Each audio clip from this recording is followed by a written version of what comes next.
In this video, let us look at the filter function in Google Sheets.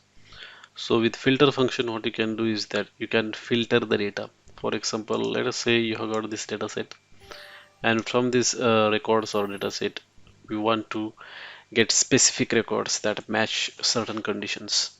For example, in this first filter condition, what I'm saying is that get all the records where C121 to C123, that is this one, that value is less than 6, and as you can see here, it is returning only those records where the value in this particular range is less than 6.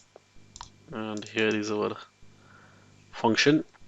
So the first parameter of this function is the total range, okay, that we want to interact with, and the next parameter is condition 1, condition 2, so on and so forth. So it can take multiple conditions.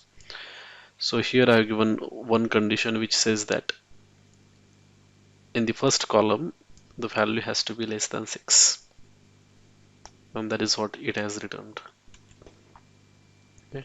There are two records matching our condition. The next one is, again, we are referring to this data set, but what we are interested this time is that the name should be Jack.